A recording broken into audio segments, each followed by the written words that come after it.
다석 사상으로 본 예수의 영성, 예수와 다석 49번째 시간입니다. 오늘은 생명혁명의 세 단계, 생명혁명의 세 단계라는 제목으로 말씀드리겠습니다.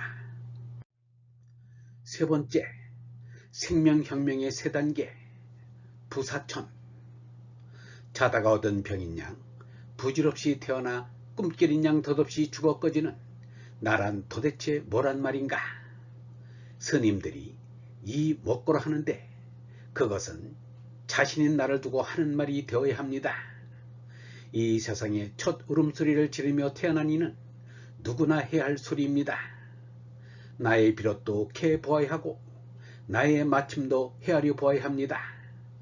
결국은 나란 우주의 소산이라 우주요 우주의 임재이신 하느님과 나와의 문제입니다. 하느님은 온통이요 나란 온통의 부분이기 때문입니다. 그런데 여기에는 하느님이 대력을 내세웠으니 곧 아버지와 스승입니다. 아버지는 나서부터 30년 때까지요, 스승은 50년 때까지입니다. 그래서 공자는 30에 입지를 하고 50에 지천명이라 하였습니다. 30살이 넘어서도 아버지가 가장 위이고 50살이 넘어서도 스승이 가장 위라고 한다면 덜 된 것입니다. 위의 위요 가장 위인 하느님 아버지에게까지 이르도록 올라가야 합니다. 가장 훌륭한 스승님은 제자를 하느님 아버지에게 나아가도록 하는 예수요 석가입니다. 바울로가 자신은 3층 천에까지 올라갔다고 자랑하는가 하면 인도에서는 33천이 있다고 합니다. 하늘나라는 어린 나라인데 얼로 가득 찬 하늘나라에 층계가 있을 리가 없습니다. 이 세상에서 하늘나라에 이르는데 세 차례 고비의 오름이 있다는 말입니다. 아바 스승 하늘이 부사천이 그것입니다. 이부터 동양에서는 군사부 일체라는 말이 있었습니다. 그런데 아버지와 스승을 계층으로 보지 않고 평면으로 보았습니다. 하느님은 빼어버리고 대신 임금을 넣어 놓았습니다. 생물계는 한때 공룡 전성시대가 있었지만 인류 역사는 근세사에 이르기까지 군왕 전성시대가 있었습니다. 세상을 힘으로 다스리는 군왕들이 백성 두르기와 나라끼리 싸우기에 골몰하니 세상이 평안할 때가 없었습니다. 힘있는 군왕은 자기들이 하느님인 양 군림하였습니다. 20세기에 들어와 민주시대가 되었으나 세계 곳곳에 하느님처럼 군림하는 통치자들이 아직도 버티고 있습니다. 참으로 선진국은 민주정치가 순조롭게 이루어지고 있는 나라입니다. 아버지로부터 받은 것이 짐승인 몸입니다. 몸엔 본능적인 수성이 있어 짐승 노릇으로 살아갑니다. 말이 좋아 인류 역사를 하지만 사실은 짐승인 금수의 역사보다 더 야만스럽고 포악하였습니다. 어떻게 하면 짐승들보다 낮게 살 수 있을까 생각하는 이들이 나타났습니다. 그 스승으로부터 생각을 받습니다. 스승들은 사회적인 공동체의 윤리의식을 가르칩니다. 거기에는 손익이의 셈이 깔려있어 일방적인 희생을 꺼립니다. 베르자이프의 말입니다. 재난은 처음부터 마련된 것이다. 인격은 스스로 세워야 한다. 제 마음으로 인격을 세우려 애쓴다. 인격 세움은 끊임없는 나와의 싸움이다.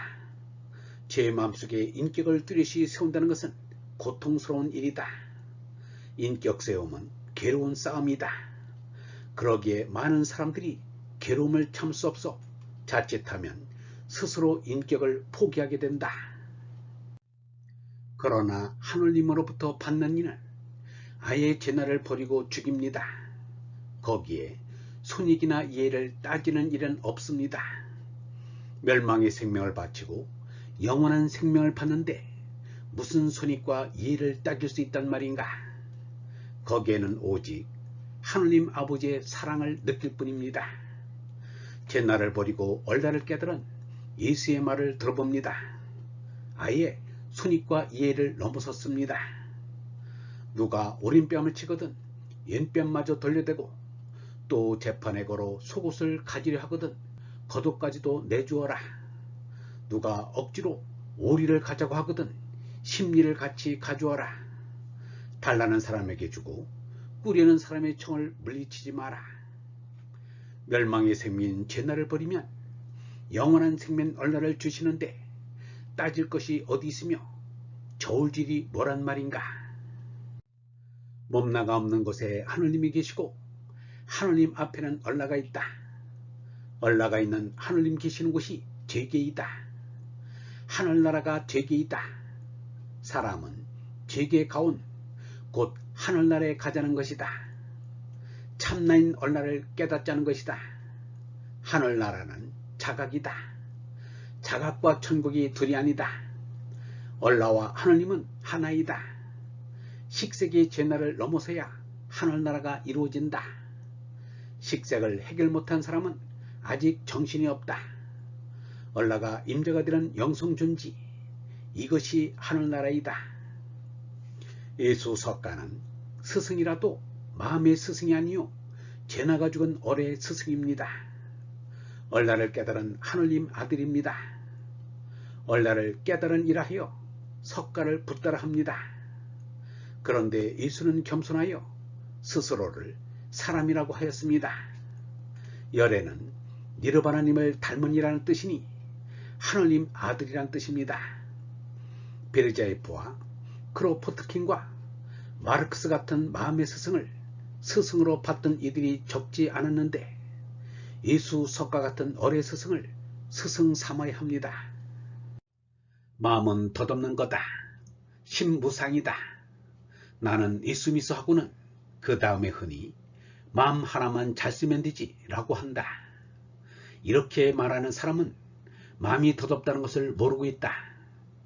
즉심시불이라고도 하지만 마음이 모든 죄악의 괴수라고도 했다. 내가 마음의 스승이 되어야지 마음을 너의 스승으로 하지 말라 라고 석가가 말하였다. 마음에 따라가서는 안 된다. 마음도 죄나가 죽은 얼라의 마음이라야 한다. 끈끈이 주걱이라는 야생초가 있습니다. 그 잎사귀에 끈적한 점액이 흘러나오는데 거기에 곤충들이 닿으면 꼼짝 못하고 죽게 됩니다. 그 식물은 점액에 붙어 죽은 곤충들의 체액을 빨아먹고 삽니다. 이른바 식충식물입니다. 방충망이 없고 살충제가 귀한 옛날엔 끈끈이 종이가 생필품이었습니다.